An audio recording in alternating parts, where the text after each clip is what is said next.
오늘은 어떤 마음으로 예배를 드리셨습니까?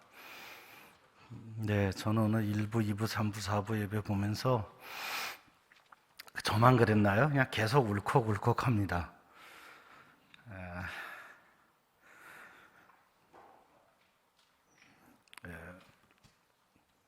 드디어 우리 교회도 그런 일이 시작되는구나 하는 그런 마음의 감동도 있고, 하나님이 행하고 계신다, 그런 마음의 기쁨이 있습니다. 2부 예배 앞두고 엘리베이터를 타고 한 가정이 이렇게 엄마하고 자녀가 저하고 같이 엘리베이터를 타셨어요. 근데 그 모습만 봐도 좋더라고요. 부모랑 자녀가 함께 예배를 오는 그 모습이요. 참 흔한 일이었는데 이제는 그 모습이 그렇게 아름답고 마음이 울컥하고 그렇습니다. 자녀들의 편지, 감사 편지를 읽는 모습, 또 4부 때는 우리 청년들이 영상으로 만들어서 청년들이 엄마, 아빠 이러고 얘기를 하는데 그게 그렇게 이쁠 수가요. 그냥 오늘은 그걸로 우리는 충분히 은혜를 받았다는 생각이 듭니다. 근데 이게 1년에 한 번 있는 사건이 되면 안 될 거라는 생각이 듭니다. 우리의 가정이 그런 감동이 날마다 있기를 주의 이름으로 축복합니다. 그래서 가정예배 세미나 제목을 가정예배는 행복입니다 이렇게 정했어요. 어떤 면에서는 여러분 마음속에 이런 마음이 있을 수 있어요. 또 교회가 뭘 하라고 그러냐, 또 귀찮은 일 하나 생겼다. 혹시 이런 마음이 있으시면 오늘 좀 그 마음은 거두어 주십시오. 정말 이게 제대로 되면 가정예배는 정말 행복입니다. 그 마음이 오늘 꼭 회복됐으면 좋겠습니다. 세미나를 오래전부터 준비를 했어요. 언젠가 이 세미나가 있을 거라고 생각을 해서 여러 책도 사서 읽고 자료도 정리해보고 언제 이 세미나를 할까 막 이렇게 마음에 설레임이 있었고요. 드디어 오늘 합니다. 근데 아마 이 세미나는 한 번으로 끝나지 않을 겁니다. 아마 여러 차례 여러분하고 이 주제로 계속 만나야 될 것 같습니다. 이렇게 하나 안 하던 것을 하나 하려면 많은 작업이 좀 필요해요. 그래서 이제 오늘은 첫 발을 내딛는다 그런 마음으로, 또 오후 예배 시간이 1시간이라고 한정되어 있기 때문에 많은 이야기를 나눌 수는 없지만, 그래도 오늘은 하여튼 가정 예배가 우리의 마음속에 해야 되겠구나, 저거 정말 중요한 거구나, 우리가 그동안 잃어버렸었구나, 다시 회복해야 되겠다, 그런 마음이 드신다면 저는 오늘의 세미나는 성공했다고 생각합니다. PPT 올려주십시오. 네, 그래서 이렇게 제목을 정했어요. 한번 여러분 생각해 보시겠습니까? 제가 3가지 질문을 할 건데 이렇게 대답을 직접은 안 물어보겠습니다. 여러분 마음속에 한번 자문해 보십시오. 첫 번째 질문입니다. 지난 한 주 동안 자녀와 함께 기도한 적이 몇 번이었습니까? 있었습니까? 네. 몇 번이요? 식사기도 빼고요. 식사기도 빼고 그러면 좀 이제 대답이 어려우신 분들 계실 거예요. 한번 또 묻겠습니다. 한 주 동안 자녀와 함께 성경 말씀을 읽은 적이 있습니까? 자녀와 함께요. 또 이렇게 우리 조부모 되시는 분들은 손주들과 함께 성경 말씀을 같이 읽은 적이 있습니까? 있다면 몇 번 있습니까? 하나 더 묻습니다. 자녀와 함께 하나님과 신앙에 대해 대화한 적이 있습니까? 지난 한 주 동안입니다. 어떤 내용이든 좋은데 신앙에 관한 대화를 나눈 적이 있습니까? 있다면 몇 번 있었습니까? 혹시 우리는 자녀와의 대화가 주로 일상적 대화로 끝나고 있지는 않아요? 학교 갔다 왔니? 숙제했니? 밥 먹었니? 학원 갔다 왔어? 시험 준비는 했니? 이런 식의 일상 대화요. 그거 말고 다른 대화가 있습니까? 가장 대화가 많아야 될 가정이 그런 일상적 대화만 오가고 있는 거예요. 그래서 아이들은 아이들대로 부모님과 그런 좀 자기 마음에 정말 있는 그 마음 깊이 있는 그런 고민들 또는 신앙적인 어떤 그런 의문점들 이런 것들을 나눌 대상자가 없어서 아이들은 핸드폰을 손에서 놓지 못합니다. 어른들은 이제 넌 맨날 핸드폰만 붙잡고 있니 그러는데 그 핸드폰이 그 아이들에게는 그런 대화를 나눌 사람과 연결점이에요. 주로 친구들하고 하죠. 조금 나이가 크면. 근데 부모님하고 이 대화를 잘 하고 있다면 참 행복할 텐데요. 우리 오늘 2부 예배 때 그 한 청소년이 아빠, 엄마에게 보내는 편지에서 그런 신앙적인 대화 잘 해줘서 고맙다 그러더라고요. 근데 참 마음이 찡했어요. 다 저랬으면 참 좋겠다. 그런 마음이 들었습니다. 이건 제가 한 질문이 아니라 미국 남침례교 신학교의 기독교 교육학 교수인 티모시 폴 존스 교수가 자녀의 신앙의 책임이 부모에게 있다고 동의한 그런 부모님들을 대상으로 했던 질문입니다. 그러니까 자녀와 나는 아무 상관없다, 자녀 신앙 이런 게 아니라 자녀의 신앙의 책임이 부모에게 있다고 동의한 사람들에게 저 세 가지 질문을 던진 겁니다. 근데 결과는 대부분의 가정에서 위와 같은 일들이 거의 일어나지 않았답니다. 참 이상하지 않습니까? 자녀의 신앙의 책임이 부모에게 있다고 동의했는데 한 주간 동안에 저런 일이 안 벌어지고 있다, 그 가정에서. 그러면 우리가 알고 있고 믿고 있는 바와 우리가 살아가는 삶의 모습은 다르다는 뜻입니다.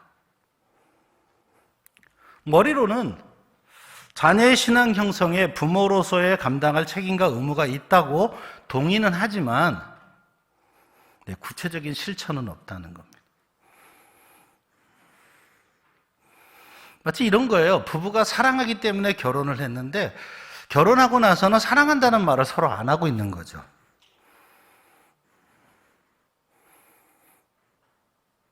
우린 그런 걸 참 많이 합니다.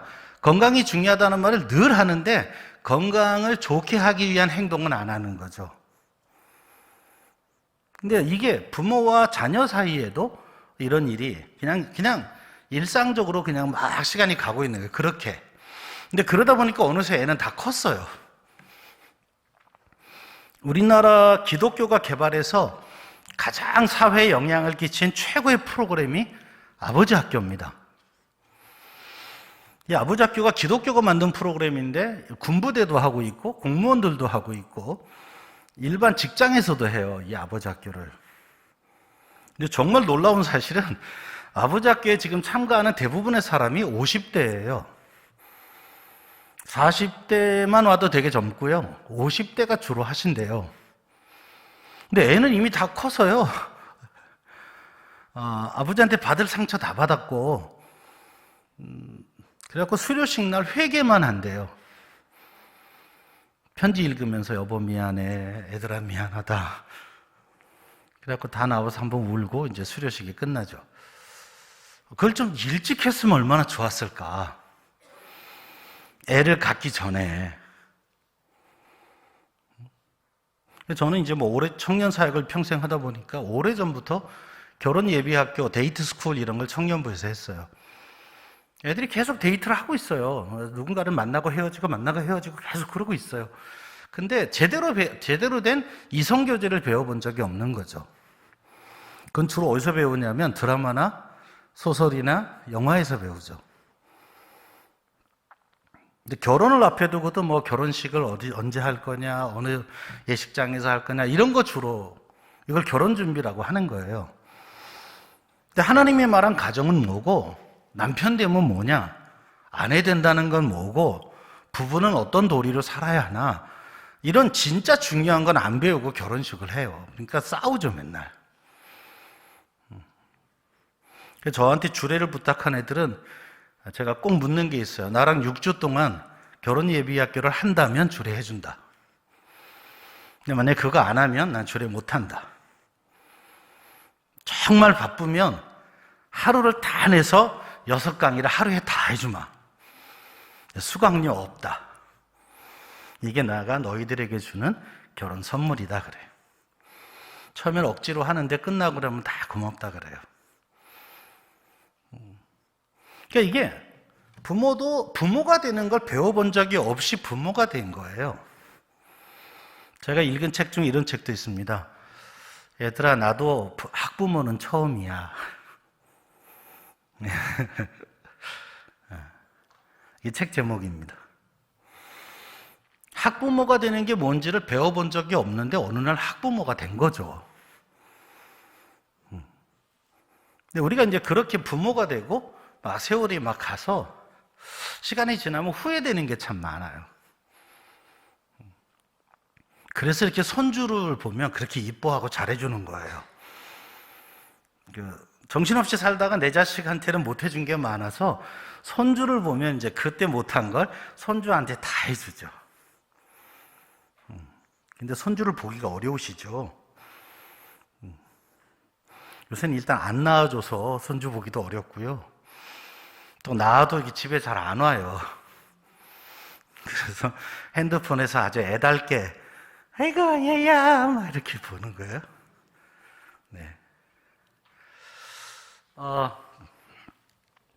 네. PPT 돌아가면 왜 이런 현상이 있을까? 우리가 그동안 이제 담임 목사님 설교가 계속 있었어요. 또 제가 짬짬이 또 설명회를 하면서 또 말씀을 드렸고요. 근본적인 건 이거예요. 자녀의 신앙교육을 교회에다 떠넘기고 난 다음부터 엄마 아빠는 무슨 생각을 하냐면 내가 열심히 돈 벌어서 방을 잘 꾸며주고 좋은 옷 입히고 그리고 좋은 학교에 보내주고 좋은 학원에 보내주고 그러면 나는 부모로서 역할을 다 했다고 하는 그런 잘못된 생각에 빠져들고 있는 거죠. 그것도 물론 중요한 겁니다. 그런데 그보다 더 중요한 걸 놓치고 있었다는 뜻입니다. 2015년에 우리 교단의 장로회 신학대학교 기독교 교육과에서 연구 논문을 발표합니다. 교회 교육 위기의 가장 큰 책임 1등 가정 내 신앙교육 부재입니다.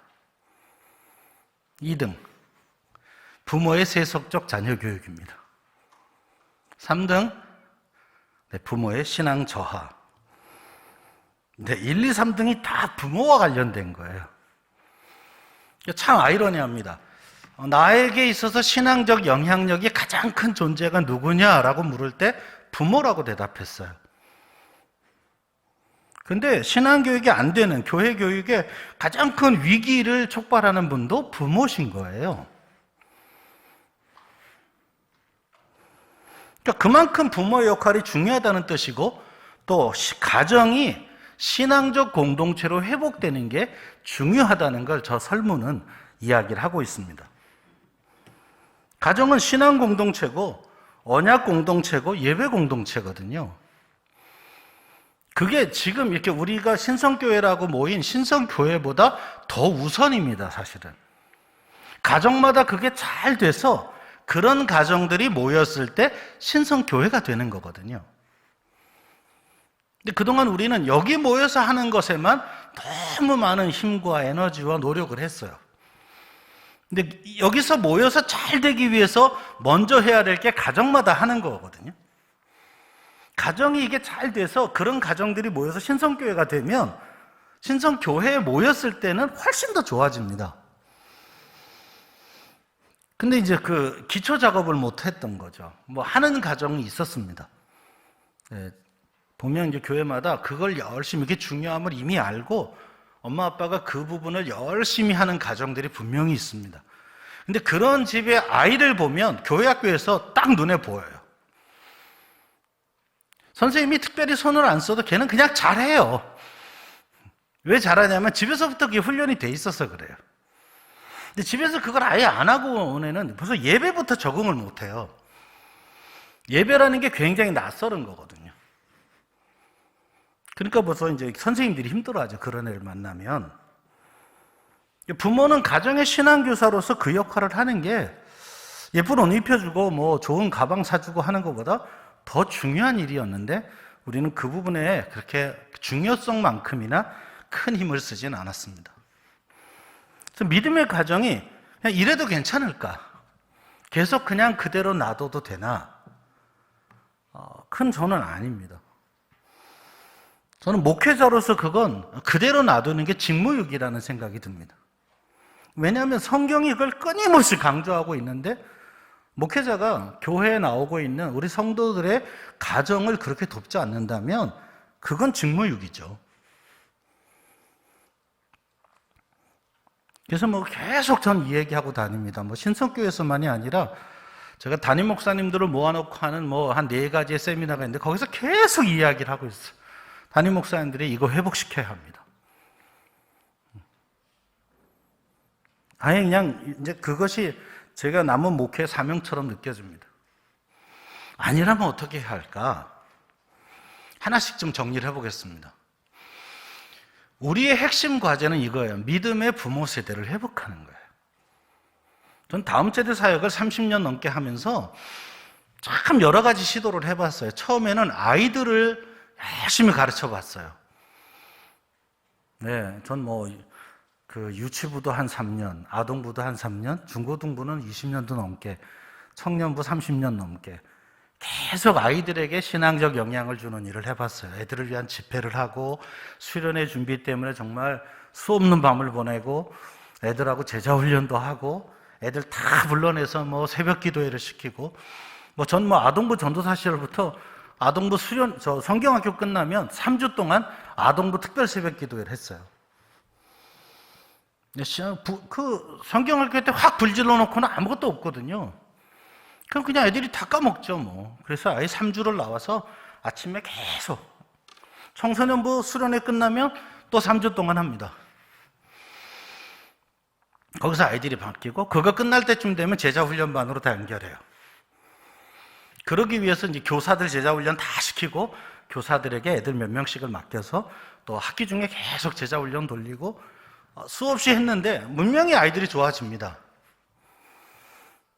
근데 제 기대보다 큰 변화가 일어나진 않아요. 이상하게 가정으로 돌아가면 애들이 원위치 돼요. 그리고 또 언제 수련회 하나 이러고 기다리고 있죠. 그러니까 1년에 2번, 여름 수련회, 겨울 수련회를 굉장히 세게 해야 돼요. 임팩트를 확 주면 아이들이 한 2-3달 상태가 괜찮아요. 집에 가면 다시 원위치 돼요. 아이들이 신앙이 커질수록 부모에 대한 실망감들이 커져서 아이들은 그 상담을 하러 참 많이 왔어요. 목사님도 아시잖아요. 우리 아빠가 교회에서 어떻게 하는지. 근데 집에서는 안 그래요. 그래서 이제 그 다음엔 제가 이제 교사와 학부모들을 위한 프로그램을 참 많이 했어요. 1년에 교사 세미나는 제가 한 100번쯤 했나 봐요. 참 많은 교회를 다니면서 교사 세미나를 했어요. 신성교회도 제가 여러 번 왔습니다. 그리고 학부모 세미나 열심히 했어요. 잘 안 변하더라고요. 세미나 때 막 은혜 받았다, 깨달았다 이런 분 참 많았어요. 근데 안 변해요. 그냥 한 번쯤 이렇게 뜨거워 하고 끝났어요. 자극은 됐는데 근본적으로 안 변해요. 왜냐하면 교회 목회가 그렇게 안 되고 있는 거예요. 그래서 전 요즘은 담임 목사님들만 만나서 얘기를 합니다. 담임 목사님들이 우리 이수 목사님처럼 저렇게 딱 이게 교회 비전이다 그러고 정말 계속 말씀도 이렇게 전해주시고 구체적인 일을 하면 교회는 변해요. 이제서 이제 교회가 변하려면 담임 목사님을 도와드려야 되는 거구나. 그리고 제가 이제 담임 목사 세미나를 계속 만들고 있습니다. 믿음의 부모 세대를 회복하려면 부모를 바꾸는 것은 부모를 변화시키는 건 담임 목사님이 하시는 일이에요. 아니면 교구 담당 목사님들이 해야죠. 우리로 말하면 동산 담당 목사님들이 해야 됩니다. 그리고 예랑 꿈 땅의 사역자와 동산 담당 교역자가 같이 동역을 해야 돼요. 예를 들면 어느 집에 그 부모님이 입원하셨어요. 근데 그 집에 보니까 어린이가 있는 거예요. 그러면 어린이 사역자도 함께 신방을 가야죠. 이런 식의 구조를 교회가 만들어 가야 돼서 우리는 올 초에 연말이 아니고 올 초에 그것도 아주 어떻게 보면 황당한 일을 했어요. 이미 해가 바뀌어서 모든 조직 발표가 끝나고 임명이 다 끝났는데 세상 말라면 판을 한번 뒤집었습니다. 그래서 1월, 2월에 계속 설명회를 하고 뭐 비전 선포식을 하고 어떻게 보면 참 유난스러운 올해 출발을 했습니다. 여기까지 왔습니다. 연초인데도 그걸 해야 될 이유가 이런 고민들 때문이에요. 믿음의 부모 세대를 회복하려면 가정이 신앙 공동체로 세워져야 합니다. 두 번째, 그것의 핵심은 가정 예배가 회복되는 거예요. 가정이 신앙 공동체로 이제 회복되는 첫 번째 증거, 첫 번째 일이 가정 예배가 시작되는 겁니다. 그리고 부모가 가정의 신앙 교사로 바뀌는 거예요. 이렇게 말로 하긴 이게 되게 쉽습니다. 근데 그동안 가정이 그런 식으로 안 했기 때문에 그 세월이 길었기 때문에 지금 다시 이걸 시작하려면 많은 노력이 필요해요. 아마 부모도 좀 어색할 수도 있습니다. 집에서는 그런 티를 전혀 안 내시다가 갑자기 이제 교회에서 하라 그래서 자, 다 모여 그래갖고 자, 이제부터 우리 매주 일주일에 한 번은 가정 예배를 드린다. 이 말 하기도 뭐 입이 안 떨어지는 분도 꽤 계실 것 같아요. 그래, 모였는데, 그래, 밥은 내가 해줄 수 있는데, 모여서 같이 예배를 드리면, 이게 내가 예배 인도자가 돼서 이게 가능할까? 애들은 시간을 낼까? 뭐 여러 가지 고민들이 생길 수 있다는 생각이 듭니다. 하나씩 좀 살펴보겠습니다. 가정이 도대체 뭡니까? 호레이스 부시넬이라고 하는 유명한 학자가 이렇게 말했어요. 가정은 하나님의 언약 공동체다 그랬어요. 언약이라는 게 성경이 언약이잖아. 구약, 신약. 그 약자가 약속한다 할 때 약자 아닙니까? 그 언약, 하나님의 언약을 함께 이루어가는 공동체가 가정입니다. 사실 그동안 이제 이렇게 부모님들을 변화시켜서 3세대가 함께 예배하고 이런 얘기할 때 많은 분들이 했던 질문이 있어요. 우리 교회 부모님 안 나오는 애들이 많은데 걔네를 어떡하라는 말입니까? 근데 이제 좀 저도 마음이 좀 답답했는데 3세대라는 말을 할 때 물론 혈연 공동체로서의 조부모, 부모, 그리고 자녀 이런 혈연 공동체로서의 3세대도 얘기하지만 이스라엘이라는 이 나라로 보면 그 공동체 안에 함께 지어져가는 소위 신앙적 3대가 있는 거예요. 그러니까 부모가 아직 못 나오는 애들은 교회가 그 감당을 해줘야 되는 거죠. 우리 교회 아이들이에요, 걔들이요. 남의 집 애가 아니고 우리 집에, 우리 교회 아이입니다, 걔가.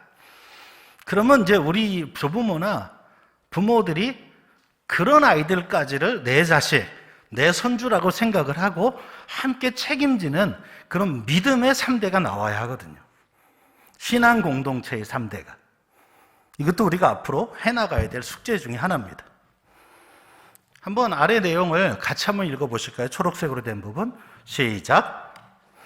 하나님의 창조 질서를 반영하는 곳이며 하나님의 말씀에 믿음과 사랑으로 순종하며 이 땅 위에 하나님의 나라를 세워가는 혈연적이고 신앙적이고 언약적인 공동체다.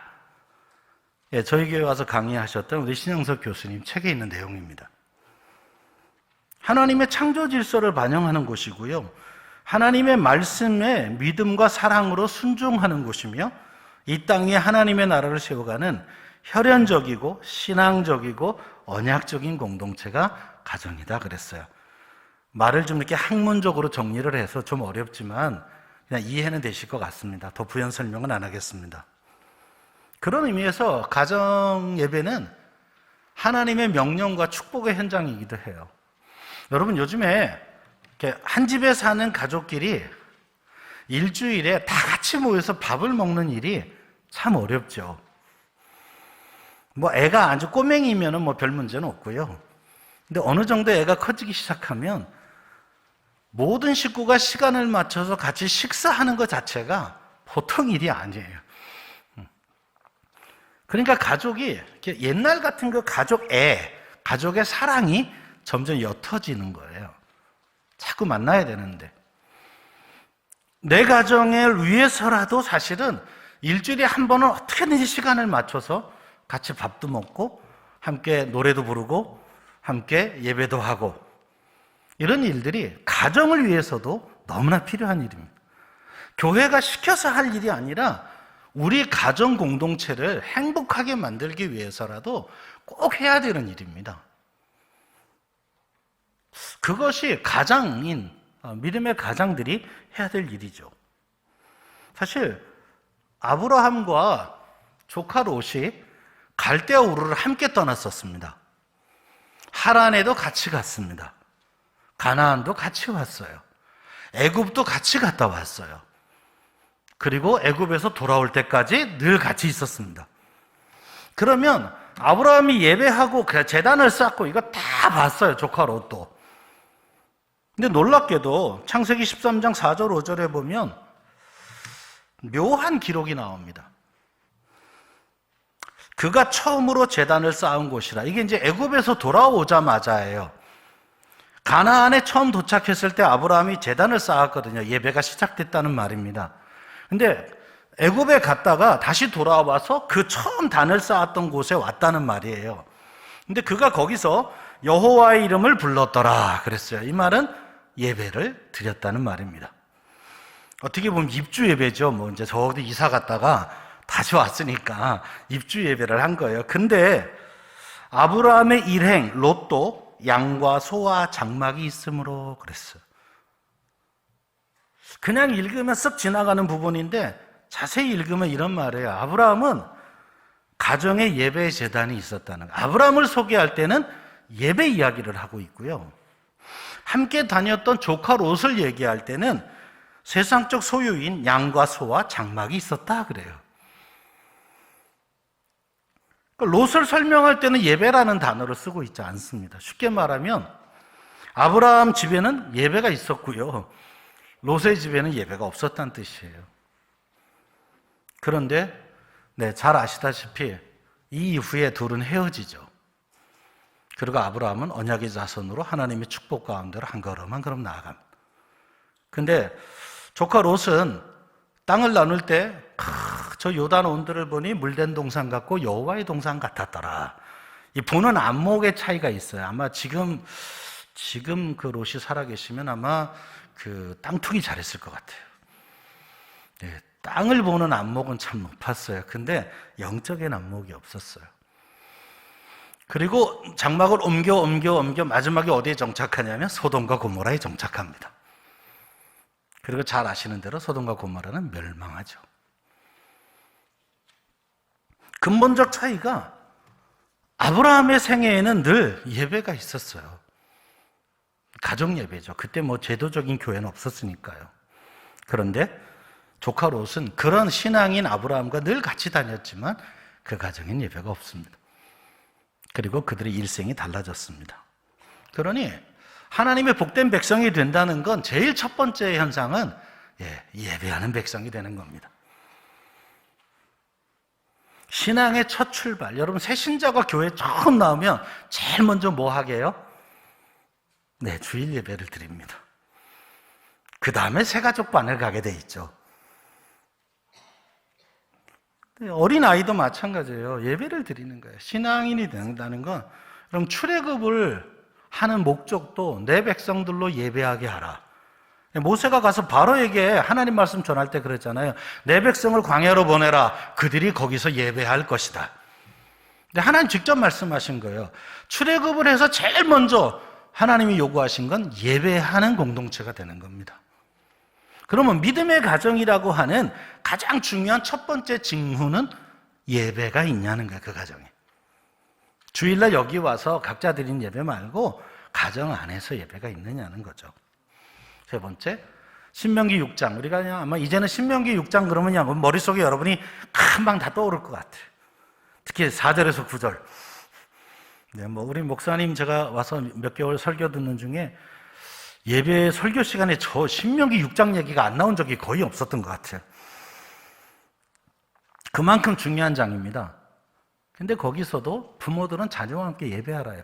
부모의 신앙을 먼저 이야기하시고 그런 부모가 해야 될 일이 뭐냐면 편히 자녀를 신앙의 길로 인도하라는 거예요.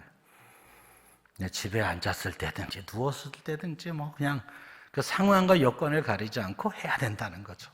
그게 신명기 6장입니다. 자, 그러면 사실 이제 시간 문제로 다 다루진 않았지만 신약에 와도 여러분 에베소서 5장 18절을 잘 아시잖아요. 성령의 충만을 받아라. 이 말씀 잘 아는데 그리고 나서 19절에 뭐라 그러시냐면 시와 찬미와 신령한 노래로 서로 화답하며. 성령 충만을 받고 제일 먼저 변화되는 게 예배의 회복이거든요. 그 다음에 부부관계, 그 다음에 부모와 자녀관계, 그 다음에 종과 상전의 관계, 그 다음에 영적 전투, 사단과의 싸움. 이게 성령 충만 받으면 일어나는 순서예요. 성령 충만을 받으면 제일 먼저 변화가 예배가 달라져요. 내 예배 드리는 마음 자세가 달라지고 예배에 대한 사모함이 달라져요. 찬송 부를 때 느낌이 달라요. 근데 그렇게 한 사람 한 사람 변화되면 부부관계가 달라지는 거예요. 성경이 말하는 남편됨, 성경이 말하는 아내됨으로 우리가 변화되는 겁니다. 그 다음에 부모와 자녀의 관계가 회복되는 거예요. 그러니까 그냥 뭐 뜨겁게 막 소리 지르고 뭐 울고 이런 어떤 엑스타시 현상만 있는 게 아니라 구체적인 삶의 변화되는 게 성령 충만이거든요. 그 첫 번째가 예배의 변화예요. 그럼 우리 가정이 성령 충만해진다? 뭐부터 변화돼요? 예배부터요. 그래서 가정 예배는 믿음의 문제라고 생각합니다. 가정 예배는 의무이기 전에 축복의 자리고, 그리고 가정 예배를 드리지 못하게 했던 원인들, 다 이런 얘기들을 참 많이 하세요. 부모가 뭐 성경 지식이 모자라서 예배 인도가 어렵다느니, 예배 인도자로서 부모의 영적 준비가 부족하다느니, 뭐 자녀를 지도하는 부모의 기술의 부족, 가족이 함께 모이기 힘든 분주한 삶의 패턴 등등등등등. 안 드리려고 하니까 저런 게 다 생각나는 거예요. 여러분 그거 시험 전날 갑자기 책상 정리했던 기억이 납니까? 공부하기 싫으면 갑자기 그 생전 안 하던 책상 정리를 합니다. 참 안 하던 짓을 하죠. 이유는 하나예요. 도피하는 거예요. 시험 공부가 싫거든요. 근데 가정 예배를 안 드리려고 마음먹으면 각종 합리적 이유가 다 생각나죠. 근데 드리려고 마음먹으면 그게 다 이유가 안 돼요. 가장 근본적 이유는 이겁니다. 가정 예배를 대하는 부모의 믿음 문제예요. 가정 예배가 안 해도 된다라는 생각이 깔려 있기 때문에 가정 예배가 안 드려지고 있는 거죠. 뭐 이건 여러분만이 아니라 저한테도 지금 하나님 하시는 말씀이세요. 아이들 다 키우고 나면 부부만 남으면 그 잘하던 가정 예배 안 하게 되더라고요. 가정 예배 제일 잘 될 때는 애들이 초등학교 다닐 때였어요. 어린이집하고 초등학교 다닐 때는 매일 했거든요. 우리 딸아이가 막 사회 보고 막, 그 딸아이가 시키는 대로도 해보고 막, 아빠 목사님 설교하세요. 그럼 또 설교해야 되고 막 이렇게. 근데 애가 이제 중학교쯤 가기 시작하면서부터 이제 이게 매일이 아니라 이제 일주일에 한 번 이렇게 갑자기 타협을 하다가 애들이 대학생이 되고 나니까 알아서 해라. 아니, 사실 목회자는 맨날 말씀 전하고 예배 인도하는 게 일인데 집에 가서는 안 하고 싶을 때가 많아요. 친척 모임도 가기가 싫어요. 꼭 친척 모임 가면 갑자기 설교를 하라 그래요.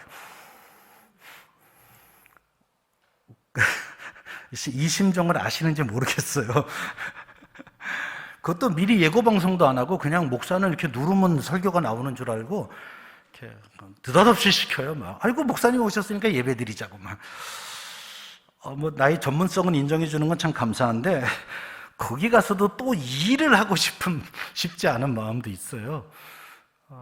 근데 이제 저도 제 아내가 요즘 이제 여보 당신이 그 가정예배 이렇게 강조하는데 우리 집부터 해야 되지 않아? 그래갖고 지금 회개 중입니다. 이제 부부가 둘이 앉아서라도 해야죠 이제. 네. 저도 회복하고 싶고요. 여러분도 같이 회복됐으면 참 좋겠습니다. 자, 그러면 정말 중요하다고 믿으면 할 거예요. 또 정말 중요하다고 느끼게 만들어주는 게 제 역할인 것 같아요. 자, 가정예배를 좀 한다. 그럼 어떻게 하면 좋겠냐? 가정예배를 어떻게 세워야 할까? 어떤 분에겐 가정예배를 한다는 게 막연할 수도 있거든요. 그래서 가정예배의 건축 5단계를 설명하겠습니다. 네, 되게 거창하죠? 1단계입니다. 터닫기. 가정예배를 드리기 위해서 첫 번째, 그러니까 터닫기입니다. 갑자기 야 이번 주부터 뭐 수요일 저녁에 다 모여 막 이렇게 해서 되는 게 아니고 뭔가 사전 작업이 필요하다는 거예요. 우선은 가정예배와 관련된 두 가지 전제가 여러분 마음속에 있으면 좋겠어요. 첫째는 하나님께서 가정에서 신앙의 부모를 통해 믿음의 다음 세대를 세우기를 원하신다라고 하는 확신입니다. 이거 정말 하나님이 원하시는 거야.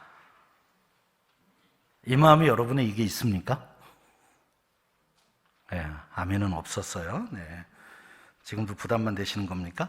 두 번째, 하나님은 그 말씀대로 순종하는 가정을 통하여 오늘도 이 시대에 믿음의 다음 세대를 세우신다. 그러니까 부모가 이 두 가지 마음의 확신, 믿음, 여기에 아멘, 이게 준비될 때 가정예배가 시작될 수 있다고 믿습니다. 한번 부모님들이 이 마음을 잘 정리하십시오. 정말 하나님이 중요하게 우리에게 명령하신 거야. 그런데 그걸 잘하면 우리 가정이 복이 되고 우리 아이가 신앙의 길을 잘 따라오게 되어서 그 아이가 평생 주와 동행하는 믿음의 복을 받게 될 거야. 이 확신이 여러분 마음속에 있기를 축복합니다. 이것이 가정예배를 출발하는 첫 번째입니다. 네. 가정예배 근거가 되는 성경적 사례는 수도 없이 찾을 수 있습니다. 그냥 나열만 하겠습니다. 네, 그냥 계속 찾아낼 수 있습니다. 성경 안에 수없는 가정예배의 사례가 나와져 있고 그것은 주로 믿음의 명문 가문을 이룬 소위 믿음의 영웅들의 가정들 이야기입니다. 주로 히브리서 11장에 나온 사람들의 이야기입니다. 그들이 가정 안에서 예배가 있었다는 거예요. 사도 바울도 그것을 늘 이야기했고, 그 이후에 성경을 넘어서서 우리 교회사를 보면 각종 그 신앙적 회의나 또는 중요한 닥트린이 나올 때마다 이 가정에 관한 얘기는 계속 나옵니다. 종교개혁자인 마틴 루터나 칼빈 선생님, 그분들의 글 속에 가정에서의 예배가 아이들에게 중요하다는 사실을 수없이 얘기하고 있는데 그건 그냥 강의 안에서 뺐습니다. 그걸 다 나열해도 PPT 몇 장이 나올 수 있겠더라고요.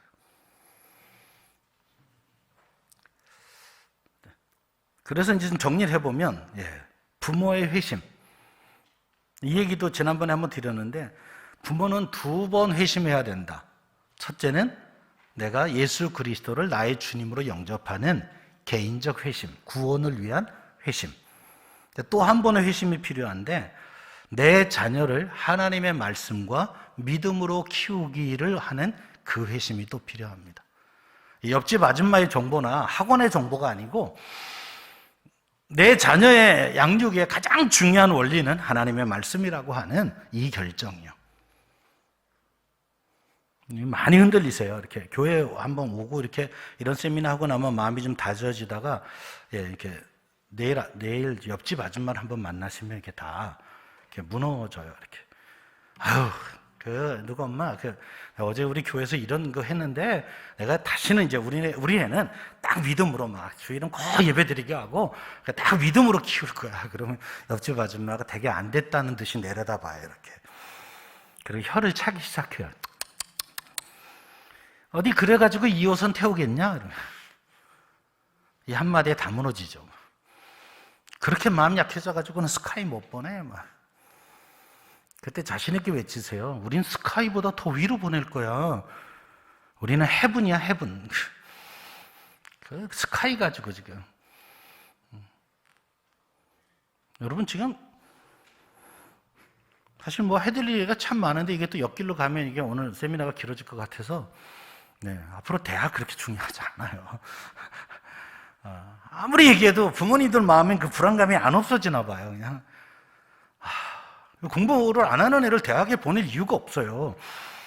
그건 대학에다 헌금하는 거예요. 그냥 이렇게 1년에 1,000만 원씩 갖다 이렇게 헌금하고 있는 거예요. 학원도 마찬가지예요. 이렇게 공부를 하려는 애는 학원에 보내시고요, 안 하려는 애는 그냥 놀리세요. 그냥 놀리면 지들이 불안해서 뭘 해요. 여러분 그 왜 TV에 악동 뮤지션이라고 한때 그 K-팝에 나와서 아주 히트 쳤던 이 있어요. 뭐 다리코지마 뭐 이런. 저 몽골의 선교사 아들 딸이잖아요. 진짜 공부를 안 해가지고 걔네 아버지가 그냥 학교고 뭐고 다 안 보낸 거예요. 뭐 말은 홈스쿨 했다 그러는데 그냥 내팽개 놓은 거예요. 그냥 놀으라고. 근데 그 놀다 보니까 뭘 해야 되겠더래요. 그래서 노래 불렀대요. 곡도 만들고. 저도 해봤는데 그냥 냅두니까 지들이 불안해 하더라고요. 저 아버지를 믿고 있으면 안 되겠다. 이렇게. 내 인생은 내가 알아서 해야 되겠다. 막. 저는 뭐 돈이 없어서 과외를 못 시켰어요. 근데 나중엔 아들이 사정하더라고요. 아빠 이번 겨울방학에 나 수학학원 2달만 좀 보내주면 안 돼? 이렇게 사정을 하길래 제가 허락해줬죠. 딱 2달이다. 빨리 안 자면 내일 새벽기도 안 들어간다. 저는 이런 협박 많이 했어요. 애들은 그러면 일찍 자요. 새벽기도 가는 게 재밌나 봐요. 가서는 주무시는데 뭐가 재밌는지 모르겠어요. 제 딸은 그래도 좀 컸다고 잘했고요. 아들은 그냥 가서 주무셨어요. 오갈 때만 즐거워했어요. 근데 나중에 선교사 한다고 그러고 막 이렇게 변하더라고요, 애가. 어쩌면 그냥 내버려 둬야 자기들이 자기 주도적으로 커요.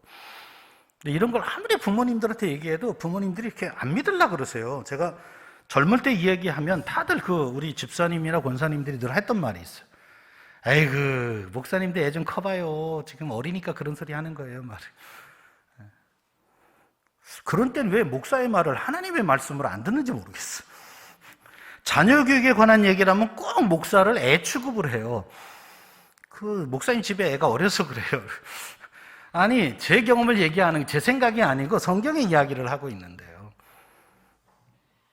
부모가 자녀를 믿음으로 키운다, 성경의 말씀대로 키운다고 하는 그런 마음의 회심이 필요합니다. 두 번째는 부모의 정체성에 관한 문제예요. 부모가 왜 있는 거냐는 거죠.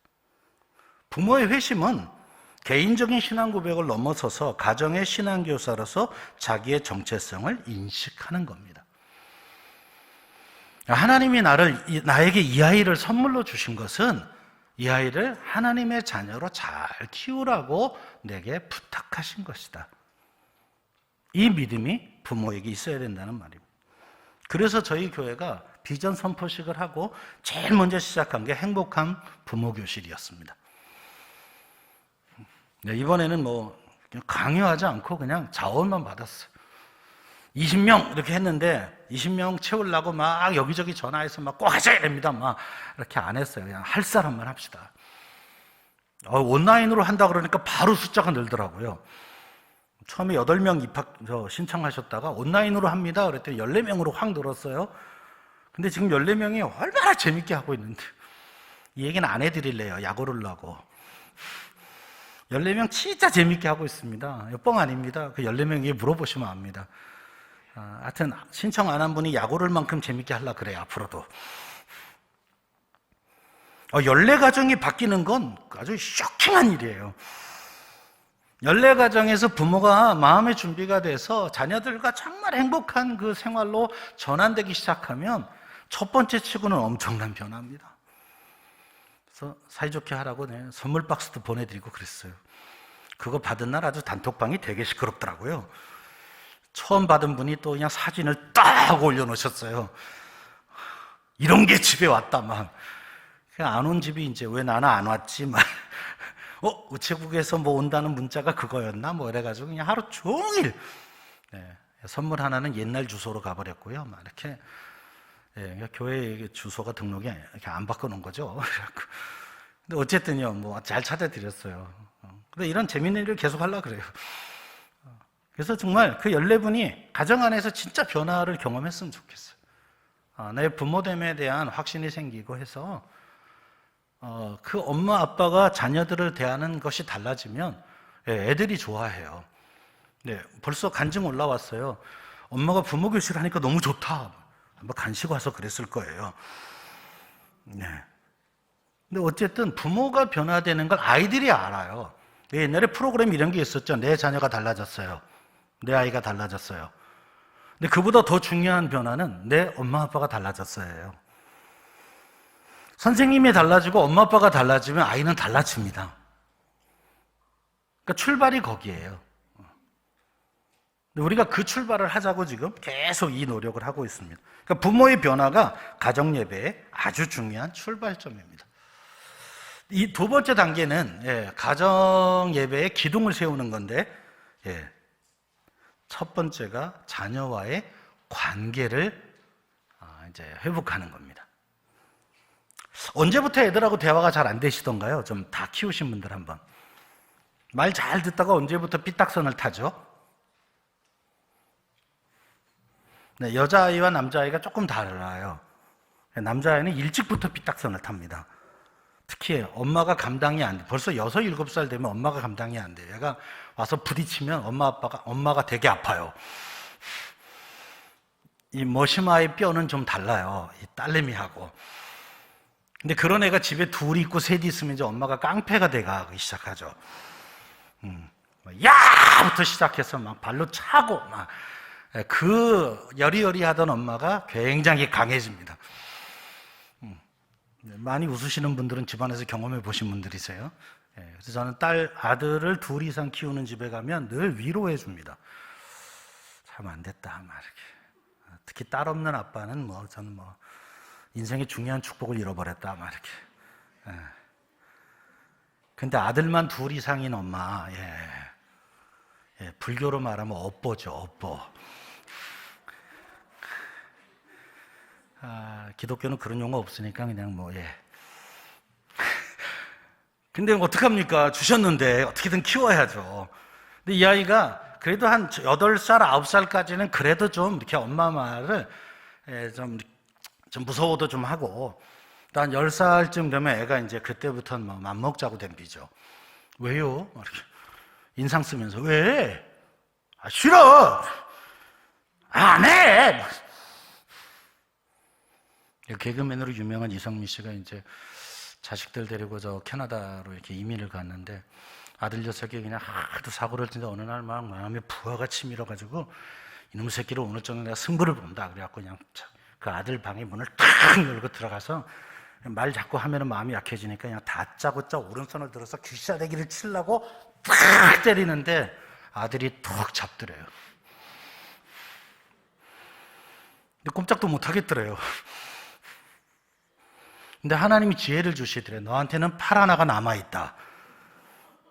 그래서 잡히고 나머지로 치려고 그랬더니 또 잡더래요. 딱 잡았는데 꼼짝도 못 하겠더래요. 순간 당황했으나 하나님이 또 지혜를 주셨대요. 너한테는 두 다리가 멀쩡히 아직 남아있다. 그래서 힘차게 발로 찼는데 다리가 짧아서 아들한테 안 닿더래요. 그 다음에 할 수 있는 게 없어서 소리 지르고 그냥.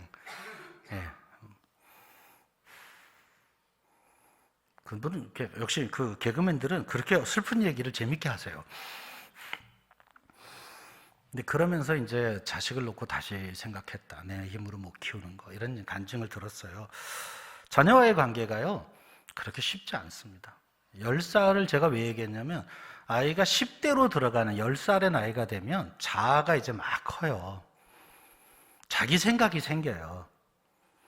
옷도 함부로 사주면 안 돼요. 이렇게 같이 가서 고르게 하고, 이렇게 자녀와의 올바른 관계를 유지하기 위한 노력이 필요해요.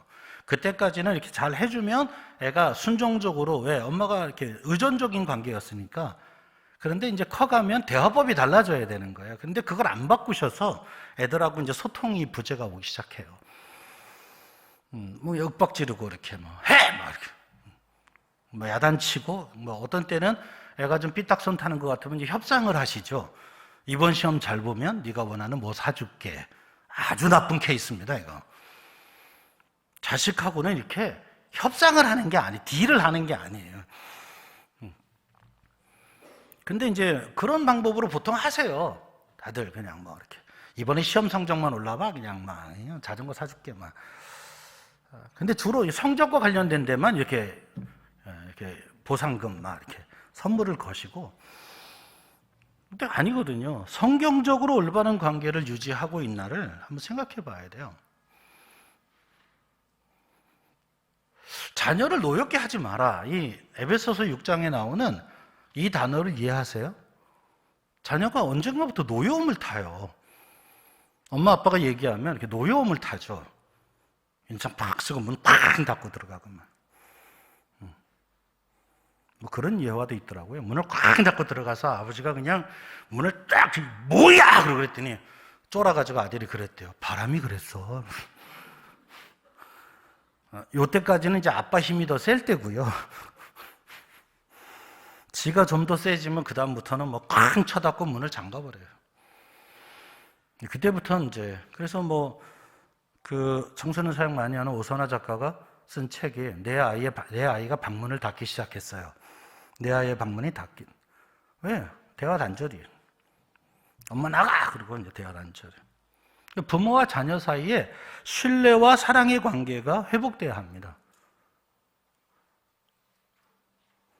이게 초등학교 한 4, 5, 6학년에서 잘 안 되면 중학교 가면 완전 단절이에요.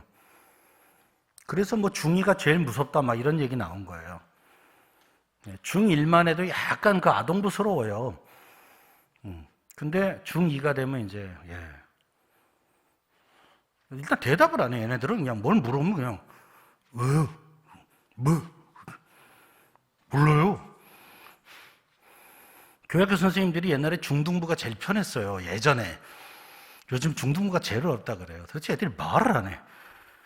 근데 고등부 되면 조금 철이 들어서 그래도 선생을 좀 봐줘요. 근데 중2쯤 되면 이제 왜? 어쩌라고요? 옛날처럼 팰 수도 없고 막 그냥. 네. 근데 패면 안 돼요. 하여튼. 그러니까 이런 거, 자녀의 연령, 문화, 상황에 맞는 이해와 대화가 필요해요. 이해부터 출발하는 거거든요. understand 하는 거예요. 이게 영어로 understand, 이해한다는 단어가 언더, 밑으로, stand, 선다. 그 말은 아이하고 눈높이를 맞춘다는 뜻이거든요. 기독교 용어로 말하면 인카네이션이에요. 성육신 하는 거예요. 하나님이 하늘 보좌를 버리고 인간의 몸을 입고 인간의 수준으로 내려오시니까 구원의 길이 열리잖아요. 우리도 자녀의 입장으로 돌아가는 거예요. 생각해보니까 저도 청소년 시절, 청년 시절 돌아보니까 우리 아버지한테 늘 들었던 얘기가 이놈의 새끼. 요즘 것들은. 근데 항상 그 나이, 10대, 20대 때는 부모님한테 다 들은 거예요. 요즘 것들. 이놈의 새끼들. 늘 세대 차이 때문에 일어난 거죠. 근데 그런 소리 들었던 제가 참 모범스럽게 잘 컸거든요. 그냥 자화자찬입니다. 너무 범생으로 컸죠. 가끔 말씀드렸는데 저도 대학생 때는 뭐 머리 이만큼 기르고 다녔어요. 상상 안 되시죠? 네. 아름다운 갈색 머리 해가지고 이렇게 청바지 뒤에다 도끼비 꽂고 막 이렇게 기타 메고 뭐 아침에 이게 학교 가는 복장이었어. 아무 문제가 없었습니다. 저 굉장히 성실하게 살았습니다. 학교 가면 매일 전도하러 다녔고 뭐. 안 보셨으니까 뭐 다 얘기하는 거예요, 그냥. 매일 아침마다 학교 가서 8시부터 9시까지 아침 기도 모임하고.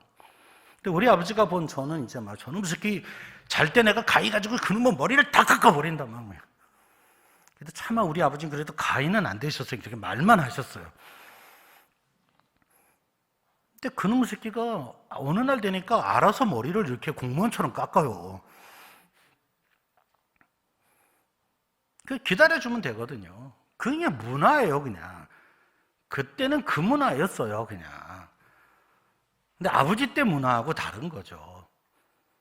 저는 요즘도 아이들의 문화에 대해서 물론 나쁜 것에 대해서 좀 교정해 주는 건 해야 되지만 그냥 수용할 수 있는 거 수용하는 게 좋아요. 어서 노래를 그딴 노래를 듣냐 뭐 이런 얘기를 하지 마세요. 걔가 보기엔 아빠가 트로트 듣는 것도 되게 이상해요. 갑자기 아빠가 너무 늙어 보여 그런 노래 부르면. 근데 걔는 얘기를 안 하고 아빠는 얘기할 뿐입니다. 그냥. 그런 아이들의 연령과 문화와 상황에 맞는 이해와 대화가 필요해요. 이런 부분은 앞으로 좀 더 시간을 좀 만들 생각이고요. 네, 부모의 역할은 자녀의 정비사가 아니에요. 정비사는 뜯어내고 새거 끼고 막 이러는 거예요. 근데 부모는 정원사여야 돼요. 이미 하나님이 걸작품으로 주셨기 때문에 그걸 잘 다듬어주는 정원사여야 돼요. 애 안에 하나님이 심어놓은 그 달란트를 막 엄마 아빠가 막 바꾸려고 그러지 마세요. 안 바뀌어요, 그게. 바꾸면 아이가 아주 불행스러운 인생을 살아야 돼요. 이미 있는 걸 잘 찾아내게 해주고 그걸 잘 발휘하도록 정원사가 되어주면 좋아요. 있는 나무를 잘 예쁘게 이렇게 손질해서 더 예뻐지게. 그게 정원사잖아요. 그래서 제가 이제 농담 삼아 하는 말이 있어요. 내 자식을 잘 키우는 방법은 앞집 아들처럼 키워라는 거예요. 여러분도 그 앞집에 엄마나 아빠가 와서 뭐 이렇게 자녀 문제로 상담하면 굉장히 객관적으로 대답해 주시죠. 그렇게 내 아들을 대하시면 돼. 그냥 앞집 아들이다. 이렇게 생각하고 보면 그렇게 화날 일이 별로 없어요. 그냥. 아유, 그 젊은 애가 그럴 수 있지. 그 냅둬요. 괜히 건드려봐야 시끄럽기만 해요. 남의 집 아들 얘기야, 이거. 근데 그 똑같은 짓을 내 아들이 하면요. 막 혈압 올라오고, 막 그냥, 그 남편 오면 또 막, 당신이 좀 어떻게 해봐요. 저놈 새끼를 막. 또 아버지는 또 전후 사정도 모르고 엄마 얘기만 듣고 또 가서 소리부터 질러. 야! 그때 아들은 빨리 결혼하고 싶어져요. 나도 내 편을 만들어야 되겠다. 말. 그러니까 이런 부작용들이 막 쌓여서 어느 날서부터인가는 대화가 안 되는 거예요. 그러니까 할 얘기가 그거밖에 없는 거예요. 그냥 밥 먹었냐? 살아. 출근 안 하니? 뭐 이런 얘기. 남들도 다 할 수 있는 얘기밖에는 할 얘기가 없어진 거예요. 그래서 두 번째 테마, 자녀와의 관계를 잘 회복해서 그 다음 도와줄 게 자녀에게 좋은 습관과 생각을 만들어주는 겁니다. 이건 이제 세계관이라고 말해요. 그러니까 믿음의 부모님 뒤에, 믿음의 자녀 뒤에는 분명히 신앙이 좋은 부모가 있었어요. 세계관이라는 게 어려운 말 같지만 그냥 세상을 보는 렌즈, 관점을 말하는 거예요. 이렇게 여러분 파란색 들어간 안경을 끼시면 세상이 다 파랗게 보이잖아요. 우리가 어떤 틀을 가지고 세상을 보느냐는 거예요. 자녀에 대해서 어떻게 생각하느냐? 이런 게 다 우리 안에 공부를 했든 안 했든 다 있습니다. 나름대로. 근데 그게 성경적이냐는 거죠. 그게 기독교적인 거냐? 하나님이 원하시는 거냐? 사실 그걸 잘 만들어 주려고 부모하고 교실을 하는 거예요. 이미 잘 알고 계시면 내가 가진 생각이 맞구나 이렇게 확인하는 시간이고요. 이게 내가 성경하고는 잘못된 생각을 가지고 있었구나 교정하는 시간이죠. 그래서 엄마 아빠가 기독교 세계관으로 딱 정리가 돼서 그걸로 말하고 행동을 하면 아이가 신앙적 영향을 받게 돼 있습니다. 그래서 기독교 세계관을 정리한 글을 하나 이렇게 정리해 드렸어요. 이 초록색 바탕에 있는 글을 한번 같이 읽습니다. 시작. 기독교 세계관은 삼위일체 하나님에 대한 신앙의 근거 위에 세워진 세계관으로 오직 삼위일체 하나님을 우리가 살아가는 삶의 창조주요, 주관자요, 구원자요, 종말론적 심판자로 이해하는 것이다. 엄마 아빠가 이 확신을 가지고 아이한테도 그렇게 대해주는 거예요. 그렇게 말해주는 거예요. 그러면 아이가 그걸 듣고 자라면서 아이 안에도 기독교적 세계관이 형성이 됩니다. 이게 세상에 나가서 아이가 다른 이야기를 듣기 전에 집에서부터 미리 좀 마음판을 깔아줘야 될 일이에요. 근데 이게 정립이 안 된 채 애가 고등학교를 졸업하고 성인이 돼서 세상을 맛보기 시작하면 그냥 막 흔들리는 거예요. 신앙이 다 미신처럼 보이고요. 그렇게 사는 사람이 많지 않거든요. 적어도 고등부 졸업하기 전에 이 승부를 우리 교회가 봐야 돼요. 가정마다 봐야 돼요. 그래서 고등부를 졸업하고 애들이 세상 어디에 갖다 놔도 그 아이가 어디서든 하나님을 예배하고 하나님의 말씀대로 살아가는 아이로 교회가 키워서 세상으로 보내야죠. 근데 그동안 기독교는 이거 실패해서 애들 대학교만 가면 다 교회를 안 나오는 거예요. 그 현상은 아주 심각합니다. 근데 이게 굉장한 손해예요. 교회가 저 영화부서부터요, 얼마나 많은 간식비를 썼게요, 그동안. 근데 고등부 졸업하고 애들 다 교회를 떠나. 그러면 교육 실패한 거죠. 전 제가 대학 다닐 때 너무 놀라운 건 평생 교회 다녔던 애가 대학에 와서 그 소위 의식화하는 좀 이렇게 운동권에 서클에 들어가서 일주일 MT를 갔다 오면 신앙을 포기해버려요. 걔네가 하는 교육이 훨씬 더 효과적인 거죠. 거기에 뭐 목사 집에 뭐 다 있었어요. 그냥 그 동아리에 일주일 MT 갔다 오더니 애가 확 뒤집혀가지고 어느 날 딱 막 빨간 띠 두르고 막 화염병 들고 그거 하고 있더라고요. 주일날인데. 그리고 저처럼 이제 그거 아니다 막 하나님이 하실 거다 이런 저한테 와서 막 따지죠. 나도 교회 다녀볼 만큼 다녀봤는데 너 잘못됐다고. 너 나라와 민족을 사랑하냐고 말이야. 아니 안 믿는 애가 그러면 그냥 괜찮은데 믿는 애가 그러니까 제 마음이 많이 힘들더라고요. 많은 애들이 그렇게 떠났어요. 1980년대에 많이 떠났습니다. 교회가 키우는 아이들이죠. 그런 면에서 부모의 세계관이 자녀에게 전수돼야 돼요. 그러면 부모가 먼저 좋은 세계관을 마음속에 정립을 해야 돼요. 하나님이 나의 창조자며 구원자며 그리고 결국 심판자인데 그런 관점에서 세상을 보고 내 자녀를 보고 가정을 보고 내 삶을 봐서 하나하나를 그 관점으로 바꾸어가는 작업이 우리 가정에서부터 시작돼야 된다는 말입니다. 이게 두 번째 단계예요. 그러니까 부모 준비에 지금까지 지금 1단계도 부모 준비, 2단계도 부모 준비예요. 그 다음에 3단계 이제 벽돌 쌓기를 해보죠. 사실 세상에 이런 말이 있어요. 교양 없다. 근데 기독교적으로도 교양 없다가 말이 돼요. 어떤 거냐면 이런 거죠. 기독교가 말하고 있는 성경과 교리와 전통과 삶의 양식을 정확하고 의미 있게 이해하고 살아내지 못하고 있는 크리스찬이 많을 때 기독교적인 교양이 없다라고 말할 수 있습니다. 성경이 말하는 보편적 원리들을 교회를 오래 다니는데 우리가 모르고 있다면 우리는 기독교적인 교양이 없는 겁니다. 그럼 한번 질문해 봐야 돼요. 우리 가정은 기독교적인 교양을 얼마나 갖추고 살아가고 있는가? 아무 얘기 안 하면 남이 봤을 때 우리 집은 그냥 교회 안 다니는 집과 똑같으면 기독교적 교양이 없는 거죠. 전 사실 제가 청소년 사역, 청년 사역 오래 할 때 무슨 수료식 할 때마다 일부러 계속 기독교 책을 사줬어요. 애들이 안 읽는데. 하루 묻더라고요, 한 분이.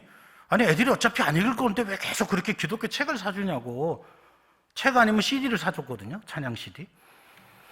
아니, 기독교인인 우리 애가 책꽂이 이렇게 신방 가보니까 책꽂이에 기독교 책이 하나도 없는 거예요. 먼지 묻은 성경책 하나 딸랑. 왜 먼지 묻었을까요? 네, 교회 갈 때도 안 가지고 다녀서 그냥 꽂아놓은 거. 아니, 평생 교회 다닌 애가 책꽂이에 기독교 책이 하나도 없어. 그건 아닌 것 같더라고요. 그래서 선물로 계속 주니까 안 읽고 그냥 계속 꽂아놔서 몇 권씩 생기더라고요, 이렇게. 근데 되게 웃기는 게 꽂아놓으면 가끔 열어봐요. 물론 그까지 안 보죠. 한 페이지만 봐도 저는 된다고 생각했어요. 아이가 그런 걸 통해서 어떻게 또 읽다 보면 또 재밌어가지고 또 읽게 해도 되죠. 그래서 그럴 만한 책을 주로 줬어요. 어쩌다가 한 번 봤는데 한 페이지 읽고 재밌네. 그래 또 보게 만드는 막 이렇게. 그래서 뭐 그 청년 바보 의사 뭐 이런 좀 이렇게 좀 실제적인 얘기들 이런 거 사랑의 지서나 뭐 이런 책들 막 사서 줬죠. 닉 부이치치 뭐 이렇게 뭐 이런 것들을 막 줬어요. 책 읽는 거에 원래 관심이 없으니까 애들이. 근데 어느 날 보고 와서 얘기하더라고요. 목사님 그거 지난번에 주신 책 그거 읽을만 하던데요. 뭐. 얼마나 감동스러운지 아십니까? 끝까지 안 읽었는데 그렇게만 한마디 해줘도 잘했다 막. 우리 안에 기독교적 교양이 우리 가정 안에 있냐고요. 조금 더 구체적으로 말씀드리면 이런 거예요. 우리는 말씀과 기도와 찬양에 대해서 얼마나 합당하게 알고 있으며 또한 그것을 우리의 삶 속에 실천하고 있는가. 집에서 찬양 소리가 좀 나오냐고요. 우리 입에서 나오던 오디오를 통해서 나오던 핸드폰을 통해서 나오던 찬양이 좀 나오고 있냐고요. 또 우리의 대화 가운데 하나님 말씀으로 중심이 된 대화가 있냐고요. 같이 기도가 나눠지고 있냐고요. 아주 신앙의 가장 핵심적인 내용 아닙니까? 자, 벽돌 쌓기에 가장 중요한 건 이제 모퉁이돌부터 나야 건축이 되는 건데, 우리 가정 예배 모퉁이돌은 예수 그리스도입니다. 네, 한번 우리 에베소서 2장 말씀을 한번 같이 읽습니다. 시작. 너희는 사도들과 선지자들의 터 위에 세우심을 입은 자라. 그리스도 예수께서 친히 모퉁이돌이 되셨느니라. 그 안에서 건물마다 서로 연결하여 주 안에서 성전이 되어가고 그랬습니다. 네, 그리스도 예수께서 친히 모퉁이돌이 되어서, 그러니까 우리 중심에 예수 그리스도가 자리 잡는, 이게 우리 가정 예배의 모퉁이돌로서의 시작입니다. 예배는 하나님 임재의 현장입니다. 그 중심엔 하나님의 말씀과 기도가 있다는 사실을 기억할 때 말씀과 기도의 중심에는 반드시 예수님이 모퉁이돌로 자리 잡아야 합니다. 기도하시려도 예수 이름으로 기도해야 되잖아요. 말씀도 그리스도 안에서 다 해석돼야죠. 그러니 우리 마음에 예수 그리스도가 중심으로 자리 잡고 있느냐, 참 중요한 얘기입니다. 그 다음엔 이제 말씀이 가정 안에 전해져야죠. 글자를 넘어 활자로 임하신 하나님, 그렇게 설명합니다. 그래서 팁을 하나 드리면, 성경 본문이 적혀진 배경, 하나님의 말씀하신 의도를 파악하면서 읽어라. 근데 여러분 이제 대부분 갖고 있는 성경을 보시면, 이렇게 조금 좀 비싼 성경을 보면 책 앞에 책 전체에 설명이 나와요. 에베소서 그러면 에베소서 개론이 이렇게 달려서, 그런 것 때문에 성경책이 비싸요. 그런 건 안 읽으시더라고요. 에베소서 읽기 전에 그 설명을 좀 읽고, 그리고 읽다 보면 왜 또 옆에 단어 설명도 나오고 뭐 약간의 이렇게 주석이 달린 성경들이 있습니다. 읽을 때 좀 어려울 것 같은데 이렇게 설명을 달아놨어요. 그런 도움을 좀 받으면서 읽으면 확실히 성경 이해가 좀 좋아져요. 뭐 설교 때도 주로 목사님들이 그렇게 풀어주시잖아요. 이 본문이 갖고 있는 역사적 배경, 뭐 이런 또 전체 책에서의 맥락, 이런 것들을 알고 그 본문을 들여다봐야 해석을 잘 이렇게 틀리게 하지 않거든요. 그렇게 보는 눈이 좀 있어야 되고요. 근데 그 말씀을 우리 가정에 적용하려고 하니까 두 번째가 자녀와 가족의 상황을 좀 이해해야 돼요. 아들, 딸이 어떻게 살아가고 있는지 이런 걸 알아야 오늘 주신 말씀을 아들, 딸에게 좀 적용해 줄 수 있잖아요. 세 번째 단계가 내 자신의 삶도 좀 돌아봐야 돼. 이게 잘못하면 이제, 그러니까 너 이렇게 살아야 되지 않겠니? 그럼 애들이 이렇게 엄마 아빠를 쳐다보죠. 그 영화배우 누가 했던 그 대사가 생각나죠. 너나 잘하세요. 뭐 이렇게. 그러니까 우리가 누군가에게 영향을 주려면 내가 먼저 그 말씀에 적용을 해야 돼요. 사실 이 부분이 제일 어려워요. 목회자들도 이 부분이 제일 어려워요. 설교를 하려면 내가 그 말씀에 대해서 먼저 내 삶을 점검해 봐야 되는 어려움이 있어요. 근데 부모님이 이제 가정 안에서 자녀들을 말씀으로 권면할 때도 나한테 한번 내 삶을 이 말씀에 비추어서 좀 돌아볼 필요가 있습니다. 그래서 아이들한테 사실은 엄마 아빠도 이런 면에서 이 말씀 때문에 고민이 생겨서 기도하고 있단다, 이렇게 나의 삶의 적용부터 해주시면 참 좋죠. 네 번째 팁, 말씀의 최종은 하나님이 어떤 분이신지를 드러내는 거예요. 엄마 아빠 이야기를 하는 게 예배가 아니고요, 오늘 성경이 말하고 있는 하나님, 그리고 하나님의 뜻을 같이 나누는 거예요. 거기엔 가르쳐주고 있는 부모도 같이 포함입니다. 뭐 설교자가 설교를 할 때도 나는 아니고 여러분만 적용하라는 말씀이 아니잖아요. 설교자를 포함한 우리 모두에게 하나님 말씀을 주시듯이 가정에서도 부모님이 자녀들하고 말씀을 나눌 때 나도, 엄마도 이 말씀 때문에 이렇게 살려고 한다, 이렇게 적용을 같이 해주면 좋습니다. 이런 건 앞으로 교회가 여러분에게 또 성경 공부하냐 이런 걸 통해서 계속 도와드려야 될 거고, 그렇습니다. 또 하나는 이제 기도인데요. 가정 예배에서 빠질 수 없는 게 또 기도죠. 하나님의 뜻을 알아가고 동의하고 참여하는 현장이 기도인데, 기도의 가장 중요한 모델인 주기도문에 대한 공부가 좀 필요해요. 하나님의 나라와 권세와 영광이 확인되는 그런 기도. 주기도가 이제 가장 기도의 모범 아닙니까? 그래서 요거를 모델로 삼아서 같이 기도를 해보고, 또 시편도 다 사실은 기도문이에요. 찬송으로 된 기도문들이죠.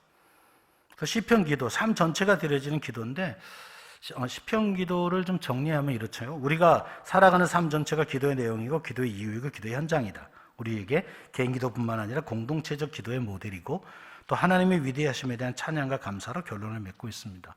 그래서 가족이 같이 어떤 때는 시편 한 편을 정하고 같이 읽으며 기도할 수도 있어요. 시편은 그런 면에서 아주 좋은 가정 예배에 좋은 도구가 될 수 있습니다. 네 번째 단계, 가정 예배 네 번째 단계로 가면 가정 예배 지붕 덮기예요. 집 짓는 걸 생각하시면 돼요. 터 닦고 기둥 세우고 벽돌 쌓고 이제 드디어 지붕을 얹습니다. 가정에서 부모와 함께 살아가는 경험이 참 중요해요. 한번 제가 이렇게 하나씩 보여드릴 건데 같이 읽어볼게요. 1번 시작. 네, 좀 부담되시죠? 그래도 하셔야 합니다. 자녀가 가장 잘 배울 수 있는 건 엄마 아빠를 보고 배우는 거예요. 엄마 아빠가 해준 말 때문에 변화되는 것보다 엄마 아빠를 보고 배우는 게 어린 자녀들의 경우는 아주 중요합니다. 시키는 대로 이렇게 본 대로 해요. 예수님도 3년 동안 제자 훈련하시면서 강의실에서 안 하셨어요. 그냥 3년 같이 사셨어요. 제자들에게 경험시킨 거예요. 근데 요즘에 일반 교육학에서 뭐라 그러냐면 가르치지 말고 경험시켜라 그래요. 그건 같이 해보는 거거든요. 야, 기도를 해야 돼 이게 아니라 그냥 기도를 같이 하는 거예요, 그냥. 제가 대학교 들어가서 첫 학기에 이제 CCC라는 단체에 들어갔는데 들어가자마자 LTC 초급반을 하래요. 갔더니 예수의 유일성서부터 사형리 강의를 이틀 동안 내리하고 다 외우게 만들더라고요. 앞에 나서 해보라 그러고 막 얼마나 부담스러웠게요.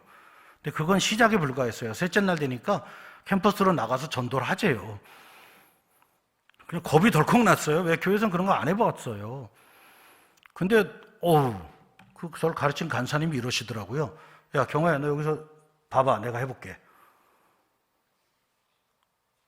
근데 정말 이렇게 벤치에 가가지고 한 사람한테 가서 이렇게 한 5분이나 이렇게 시간 좀 낼 수 있습니까? 묻더니 또 그런다 그러니까 혹시 사형리에 대해 들어보셨나요? 하나님은 당신을 사랑하시면 당신의 놀라운 계획을 가지고 계십니다.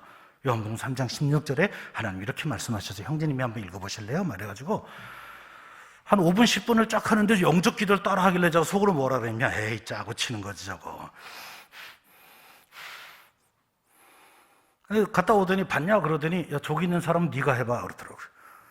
헐! 자꾸 쳐다봤죠? 그랬더니 내가 옆에서 도와줄게. 해봐.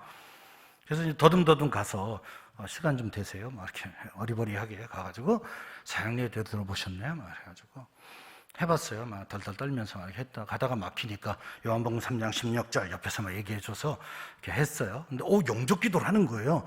여기까지도 짜고 치는 줄 알았어요. 누가 하나 또 심어놓은 거지. 막. 근데 2번, 3번, 4번 하니까 어떻게 이렇게 많이 심을 수가 있어요. 그 다음에 내가 정했죠. 저 시키는 대로 가니까 짜고 치는 것 같아서 저 사람 해볼게 내가 라고 했는데 영접하더라고요. 그 3일 동안의 교육 때문에 전도가 어렵지 않았어. 이게 경험하는 거예요. 근데 우리는 기도에 대해서 열심히 책을 읽으면 기도가 되던가요? 수영에 관한 책을 한 권을 다 보면 수영이 되냐고요. 독서력은 늘겠죠. 근데 수영을 배우려면 물에 들어가야 되는 거예요. 자녀하고도 자녀가 기도의 사람이 되기를 원하면 자녀를 데리고 같이 기도를 하셔야 돼요. 자녀가 말씀의 사람이 되기를 원하시면 자녀와 함께 말씀을 읽으셔야 돼요. 태교도 성경 태교 동화를 읽으셔야 되고요. 아주 간단한 겁니다. 여러분 그 골목 식당으로 유명한 백종원 씨가 왜 저렇게 그 부분에 뛰어난 사람이 됐을까요? 언젠가 그러던데요. 자기 아버지가 어렸을 때부터 자기를 데리고 맛집만 다니셨대요. 각종 맛있는 걸 다 먹어보게 했대요. 그러니 미각이 발달할 수밖에요. 그냥 된 거 아니거든요. 그 좋은 아버지가 이미 그의 길을 예비한 거죠. 되게 부럽더라고요. 그분이 이렇게 뭐 맛보고 그러면서 돈 벌더라고요. 제가 맛보면 돈 내야 되는데 그분이 맛보면 돈을 받으시더라고요. 근데 그게 아버지의 성견지명이죠, 뭐. 우리도 그렇게 좋은 부모가 모델이 되는. 두 번째 해볼까요? 자, 두 번째 같이 읽습니다. 시작. 자녀의 실수를 하나님의 용서를 그들에게 보여주는 기회로 삼아라. 이씨, 한 번만 더 그러면 제발 그러지 마시고 괜찮아. 괜찮아가 먼저 나갔으면 좋겠어요. 여러분 그 외국 영화 보시면 애가 사고를 치면 엄마 아빠가 달려와서 처음에 하는 말이 뭐게요? 우리말로 하면 너 괜찮아? 이거예요. Are you okay? 이거부터 물어요. 너 괜찮니? 근데 우리나라 엄마 아빠는요. 네, 깨진 거를 아까워하죠. 그 얼마짜린데 깼냐고 막. 근데 이게 굉장히 중요한 차이예요. 애가 실수했을 때 괜찮아. 그럴 수 있어. 안 다쳤니? 이렇게 먼저 묻는 거죠. 세 번째. 같이 읽습니다. 시작. 가정에서 경험하는 따뜻한 관계는 자녀 신앙 성장의 디딤돌이 된다. 다 이해되실 것 같아요. 네 번째. 자녀와 대화하는 방법을 찾기 위해 눈높이를 낮추고 그들에게 주목한다. 앞에서 말씀드렸고요. 다섯 번째. 가정 예배와 거룩한 대화는 자녀들로 자신의 신앙 공동체에 속했음을 알게 된다. 우리 가정이 신앙 공동체구나를 느끼게 해주는 거고요. 여섯 번째. 신앙의 조부모 세대는 자녀 세대에게 강력한 영향을 준다.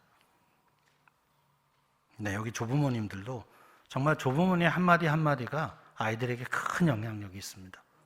일곱 번째, 부모는 다른 무엇보다 자녀 세대와 신앙에 대하여 대화하라. 여덟 번째, 휴가 기간을 자녀들과 의미 있는 신앙 여행으로 만들어 보라. 네, 아들과 아버지가, 엄마와 딸이 이렇게 한 번씩 가보면 정말 좋은 기회거든요. 다 같이 가는 것도 의미가 있는데 때로는 엄마와 딸만, 아빠와 아들만 이렇게 가도 굉장히 좋습니다. 아홉 번째, 가정 안에 세상을 향한 성김과 사명을 실천하는 현장을 제공하라. 네, 10번, 고등학교를 졸업하기 전 자녀들이 신앙적 독립을 할 수 있도록 도와주어라. 네, 설명 안 해도 될 것 같습니다. 이중 문화를 통해서 복음의 문화로 가게 하라. 애들은 이제 세상 문화와 기독교 문화를 함께 만나죠. 세속적 문화와 더불어 살아가는 우리 자녀의 삶의 구석구석에 기독교적 문화를 강력하게 제공해 주는 것이 매우 중요합니다. 맨날 세상 문화만 만나고 있기 때문에 그쪽으로 끌려가는 게 당연하죠. 자녀의 생애 주기에 있어서 부모 및 가정 안에서 시의적절하고 의미 있는 경험은 자녀의 신앙 형성과 변혁에 있어서 매우 강력한 신앙 형성의 변수가 된다. 애들 생일을 챙기듯이 세례 받은 날도 좀 챙기세요. 애들한테 그 영적으로 다시 태어난 날이거든요. 이런 거는 잘 안 하시는 것 같아요. 그래서 이제 이런 제공을 합니다. 가정 안에 은혜의 도를 세우자. 왜? 구약 성경에 보면 출애굽을 하는 과정에 요단강을 건너고 나면 거기는 돌을 가져다가 쌓고 에베네셀 이렇게 이름을 짓잖아요. 그런 것처럼 우리 가정 안에 거룩한 기억의 공간을 좀 만들어 보자. 1번, 거실에 자녀 유아세례 사진을 한번 예쁘게 놔보시고, 또 부모가 물려준 십자가나 성경이 있으면 거실에 좀 왜 와인병만 놓지 마시고요. 아니 신방 가보면 그냥 와인병은 이렇게 막 요새 냉장고도 사놓고 그냥 장식장 하나에 그냥 그 술이 그냥, 그러네 애들이 그거 얼마나 맛보고 싶겠어요. 이런 좀 신앙적 유산이 가정 안에도 좀 보여줬으면 좋겠어요. 가족이 만든 신앙 고백이나 감사 기도가 예쁘게 좀 액자에 넣어서 어딘가에 보여지든지요. 결혼하면 신혼부부가 자기네 둘이 찍은 사진 막 여기저기 걸어놓고 막 이렇게 장식하듯이 이 아이가 태어나서부터, 예를 들면 엄마 아빠가 처음 잉태했던 사진부터 해서 좀 아이들이 우리 부모님이 나를 신앙으로 키우기 위해서 내가 이런 경험들을 다 했구나가 가정 안에 어딘가에 좀 전시가 되면 얼마나 좋을까요? 또 가정 안에 거룩한 교제의 공간을 좀 창조하자. 거실이나 식탁에 서로를 위한 중보기도판을 한번 설치해 보시면 어때요? 말하기는 어려워도 좀 기도 제목이 있고 그러면 거기다 적기. 엄마 아빠도 적고 애들도 적고 그러면 이제 그거 보면서 기도하기. 또 대화 의자를 하나 죄송합니다. 대화 의자를 하나 설치하는 것도 아주 좋아요. 애들이 이제 좀 커지면 말 못할 고민들이 생기는데 어느 날 그 의자에 딱 앉으면 할 얘기가 있구나 하는 우리끼리의 약속 있는 의자가 하나 있는 거예요. 그러면 가족들이 모든 하던 일을 중단하고 가서 그 대화에 응해주는 겁니다. 이런 약속을 미리 하는 것도 하나의 방법이고요. 일주일에 하루는 축복의 날, 감사의 날로 지정해서 그날은 서로 디스하지 않고 비난하고 정죄하지 않고 서로 축복하고 감사하는 것만 이야기하는 날도 한번 정해보실 수 있고요. 아니면 매일매일 중에 몇 시부터 몇 시 사이는 패밀리 타임이다. 이때는 핸드폰이고 뭐고 다 바구니에 집어넣고 서로 우리 가족끼리만 대화하는, TV도 끄고 그런 패밀리 타임을 만들어 보는 것도 하나의 방법입니다. 꼭 길지 않아도 됩니다. 하루에 한 30분만이라도 이 시간에는 우리가 핸드폰이고 뭐고 다 놓고 가족끼리 서로 얼굴 쳐다보면서 얘기하는 시간 갖자. 뭐 예를 들면 아버지가 들어오는 시간에 뭘 하듯이든지요. 네. 이런 타임을 만들어서 좀 아들하고 의도적으로 대화를 시도해 보는 겁니다. 또 있습니다. 가정 안에 거룩한 섬김의 공간을 창조하자. 네, 가정의 사명 선언문이나 비전 선언문을 만들어 보는 거예요. 저희가 이번에 다음 세대를 위한 비전 선언문 만들듯이 가족끼리 만들어 보고요.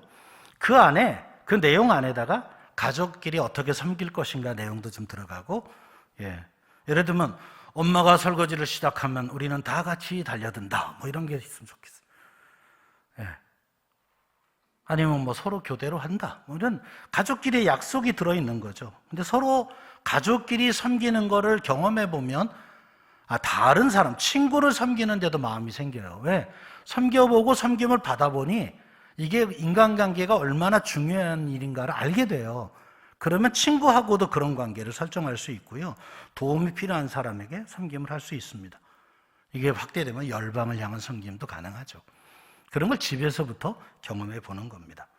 이런 것들을 시도해 보면서 결국은 부모가 좋은 생각과 틀을 가지고 자녀를 이해하고 대화를 통해서 좋은 관계 형성이 되어 나갈 때 가정 예배도 점점 좋아질 수 있다. 그런 말을 설명하고 있습니다.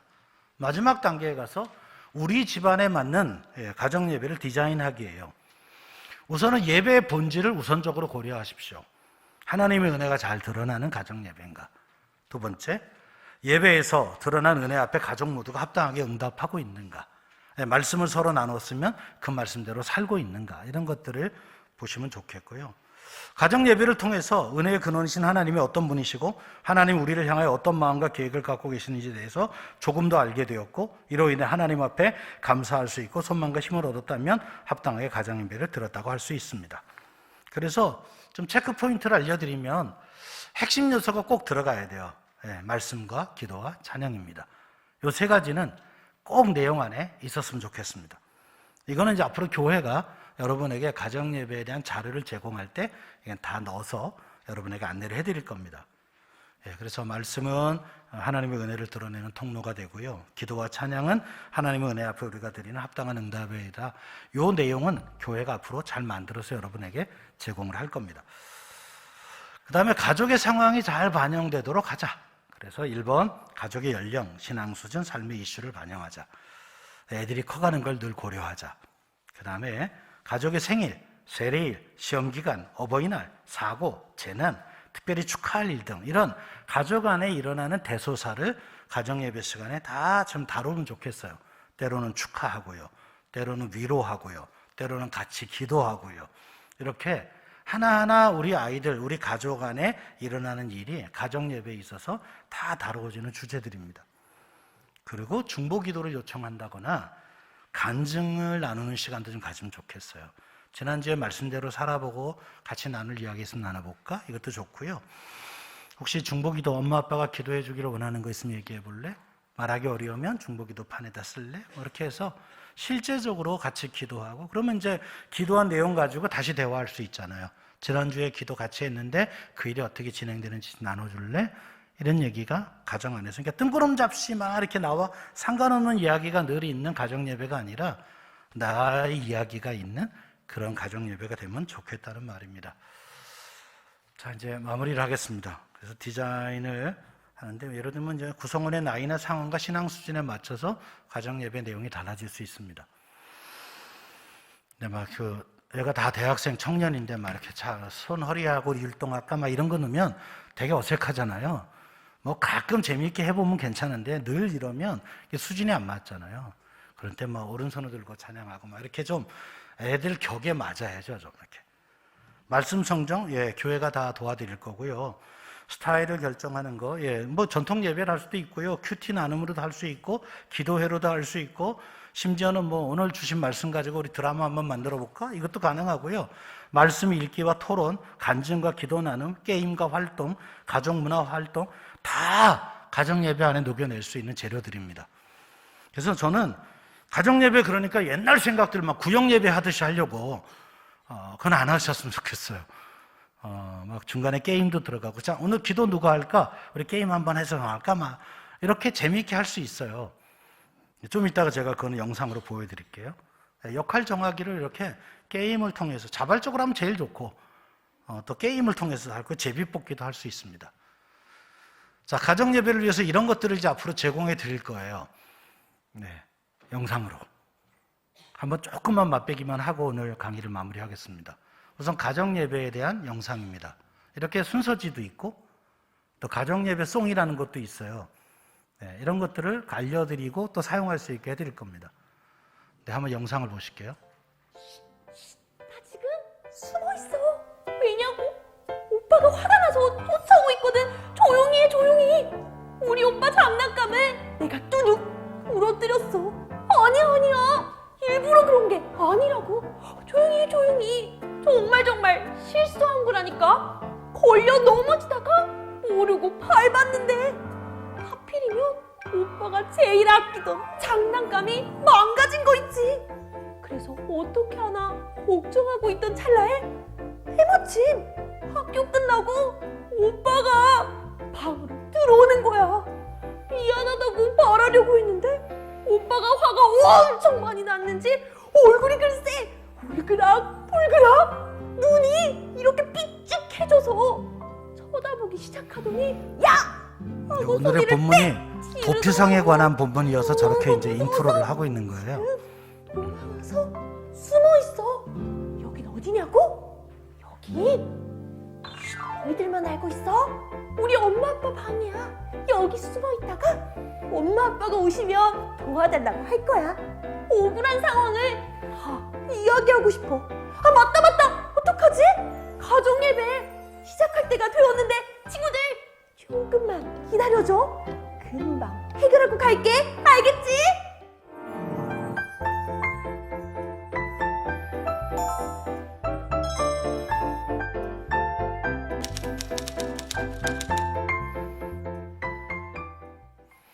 (123) 가정예배에 오신 가족 모두 축복합니다. 전 예배 드릴 때가 가장 행복한 드림이에요.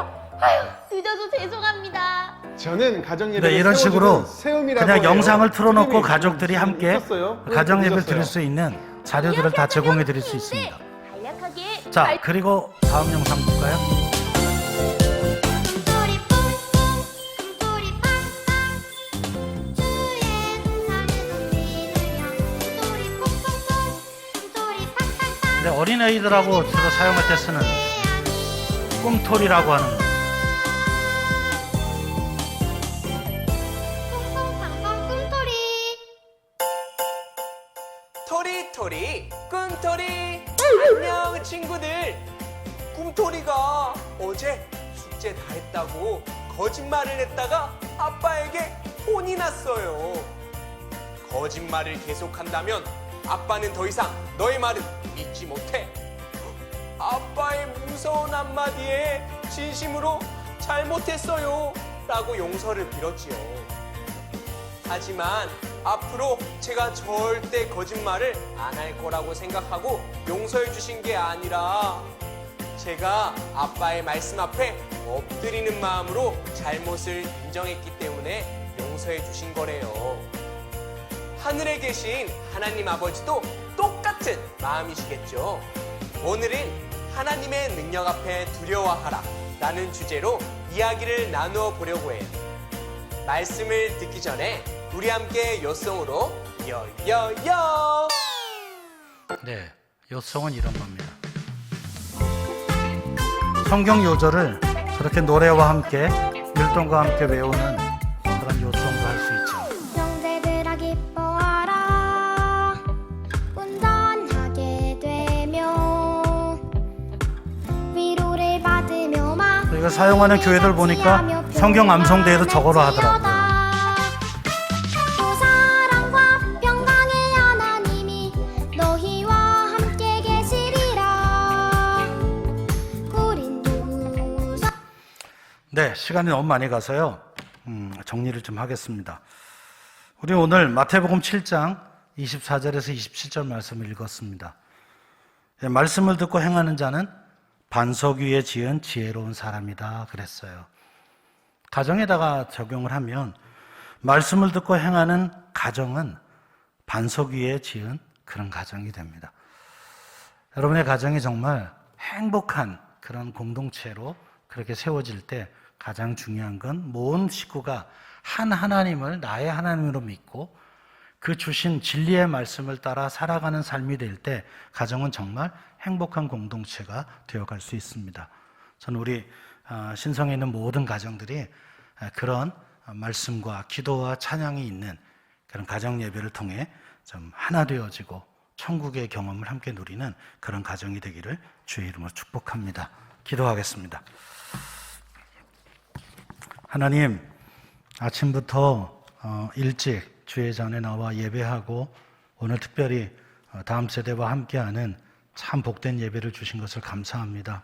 오후 시간 참 쉽지 않은 시간이지만 우리가 함께 모여 앞으로 가정 예배를 어떻게 하면 잘 세워갈 것인가를 함께 나누었습니다.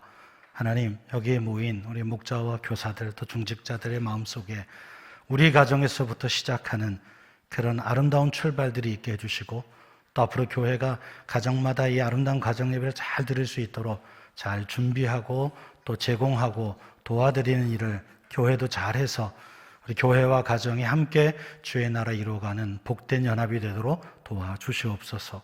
오늘도 함께 하신 주님께 감사하며 예수님 이름으로 기도합니다. 아멘.